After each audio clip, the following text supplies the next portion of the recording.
Well, hello there, this is Shane from Shane's Reviews, and, well, this video is going to be just a little different. How you doing?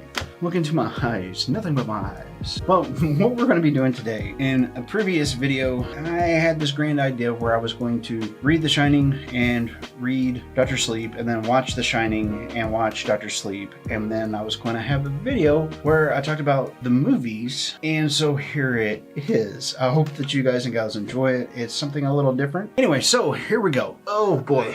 Dr. Sleep, the book from Stephen King. Not a fan of it. And I mentioned in the video that you guys and gals hopefully saw. If not, scraps, please put a thing here so they can watch it and come back. I didn't say it was garbage outright, but I did say that there was a lot of issues I had with it. So the book was there. It happened. I read it. I got through it. I watched the movie. Wow. Granted, the source material for the movie wasn't all that great to begin with, so let's talk about the videography of it, because the way that it was shot was really good. I enjoyed the scenes, I enjoyed the cuts, everything like that, and the production quality of the actual movie itself, the sound design, even the character design and their choices for whom was playing what character was really good all the way around. And some of the people I had never seen before, I don't think, in movies, with the exception of course one, and we all know who that is. It was a unique thing. It started out completely different from the book, and I didn't expect it to be better or worse than the book, but I did have a thought whenever I first started watching Dr. Sleep, and that was perhaps they were going to do that thing that Hollywood does sometimes, just keep the names of the characters and start over. And they kind of did at points. So, yeah, you get my approval there.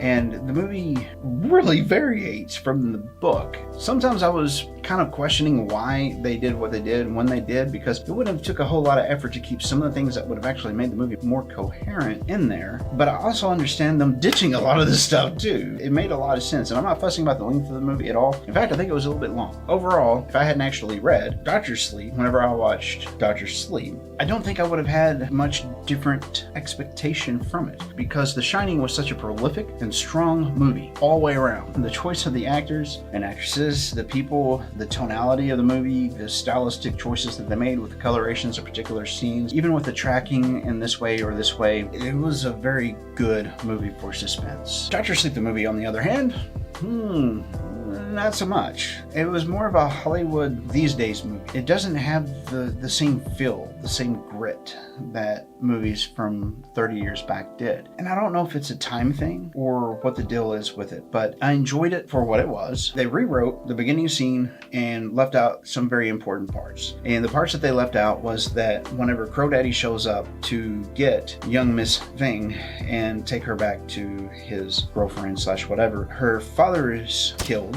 and of course his entire gang is wiped out, which was in the book. There was another person that was killed that wasn't killed in the movie, and there was another person that was left out altogether, but substituted the other person that was killed.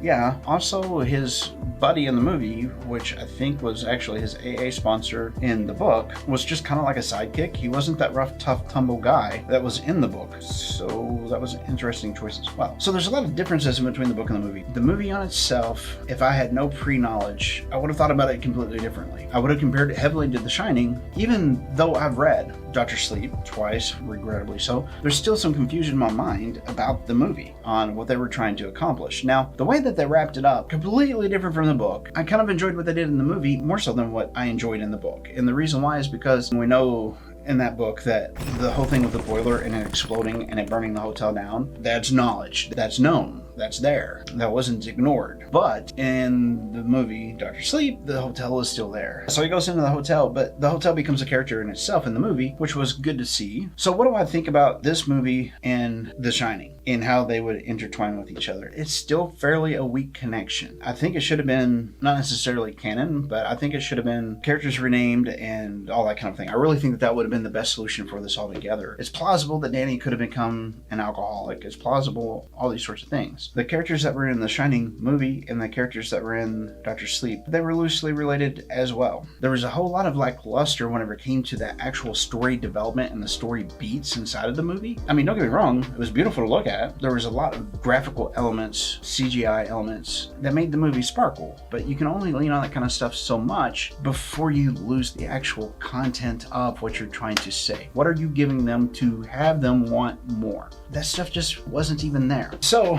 with that being said, would I recommend this movie? No, I wouldn't. It goes beyond everything that I've said previous, but the biggest point is the issues with the continuity. If I could have the knowledge without having the knowledge and go back and tell myself, hey, this movie, I would. I would just skip over it altogether, but a promise is a promise, so here we are. There's another thing to be said about the movie The Shining, on the other hand. It might have some variances from the book as well, as any movie will. It doesn't mean that one is better or one is worse. In this instance, sometimes books to movies are just that one's not. So is The Shining worth watching? If you've not seen it, yes. Between Jack Nicholson's portrayal and what they did, it's a very good thing. It's got a different pace than what we're used to these days with movies, for sure. Get yourself some popcorn, sit back and enjoy that one for sure. That brings me around to thoughts and feelings and such for this movie. Really, I didn't have much internal dialogue or thoughts beyond, well, this is different, this is different. I was analyzing it instead of enjoying it, which should say a lot. The story beats themselves at points were too long or too short. Again, it was filmed